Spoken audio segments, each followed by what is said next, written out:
पीछे अपने स्वर संधि का पहला भेद, दीर्घ स्वर संधि का उदाहरण, उसकी परिभाषा अपन लोगों ने की। अब स्वर संधि का दूसरा भाग, भाग संख्या 2, जिसमें कि दूसरा स्वर संधि गुण भेद है गुण स्वर संधि। अब गुण स्वर संधि क्या है, किस प्रकार इसकी परिभाषा है, कैसे उदाहरण है, तो अपन देखेंगे। सबसे पहले परिभाषा के तौर पे देखिए कि यदि ए या आ के बाद, किसके बाद, ए या आ के बाद यदि ई और बड़ी ई या फिर ऊ या बड़ा ऊ और री ये आवे, यानी कि इनके बाद में यदि ये ई, बड़ी ई, ऊ, बड़ा ऊ और री आवे तो क्या बनता है, तो मिलकर क्रमशः एक तो ए होता है। ए आ के बाद में यदि ई आता है तो ए होता है, और ऊ आता है तो ओ होता है, और री आता है तो क्या होता है, अर हो जाता है। क्या हो जाता है, अर।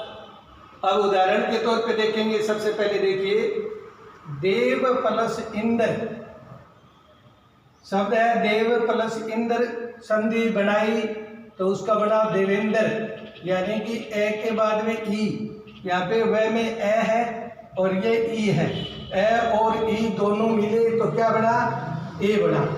तो इसलिए ए की मात्रा देवेंद्र पर हो गई, वह पे ए की मात्रा लगी, तो देव प्लस इंद्र देवेंद्र। इसी प्रकार देव प्लस ईश देवेश, यानी कि ए के बाद में बड़ी ई आई तो भी ए बना, तो देवेश। महा प्लस इंद्र महेंद्र, आ के बाद में क्या आई, ई आई तो भी क्या बना, ए बना।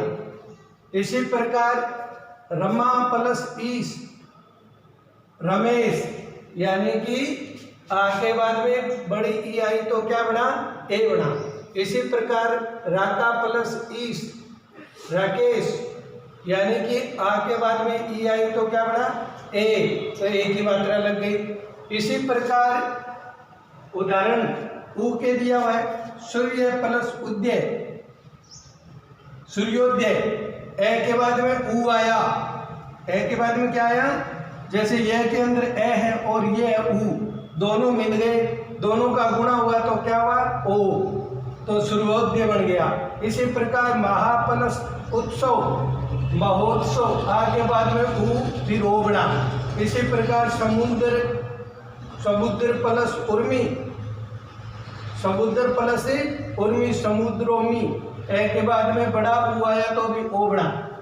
इसी प्रकार एक उदाहरण और है, ये थे ओ के उदाहरण। अब देखिए देव प्लस ऋषि देव ऋषि, यानी कि ए के बाद में री आया तो उसका क्या बना, अर्भ हो गया, तो देव ऋषि। इसी प्रकार महा प्लस ऋषि महर्षि, आ के बाद में री आया तो क्या बन गया, अर बन गया।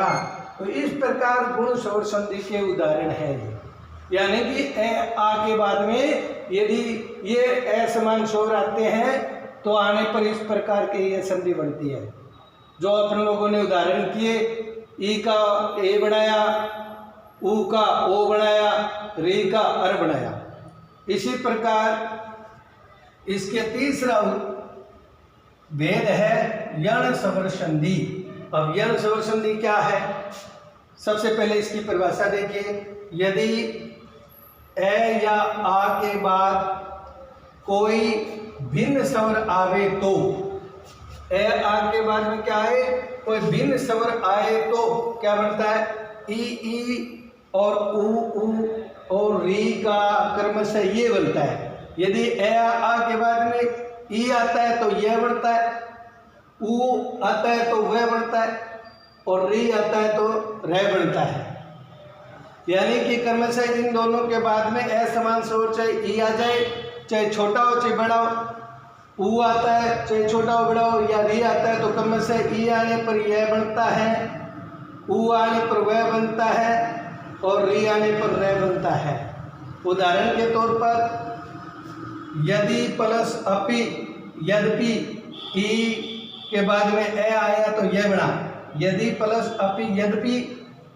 इसी प्रकार अति प्लस आवश्यक अत्यावश्यक ई के बाद में आ आया तो यह बना।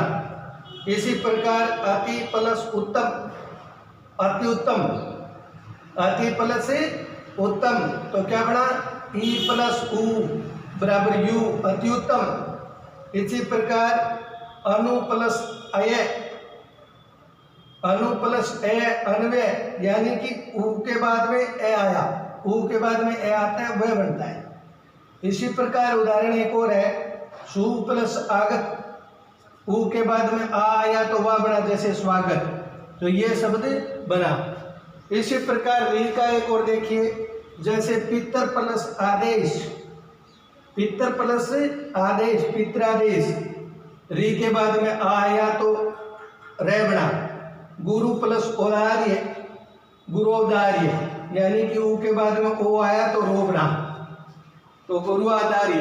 तो इस प्रकार ये स्वर संधि का दो उदाहरण आप लोगों को बताए, गुण स्वर संधि और यण स्वर संधि। इनके अनेक उदाहरण आप अन्य अपनी तरफ से लिख सकते हैं। तो आपको प्रत्येक के कम से कम कितने उदाहरण लिखने हैं, गुण के और प्लस यण के।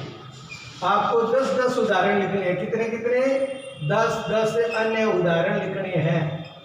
यह आपका गृह कार्य है। इतना 10-10 उदाहरण आप स्वयं लिखेंगे, इनको लिखने के बाद बनाएंगे खुद।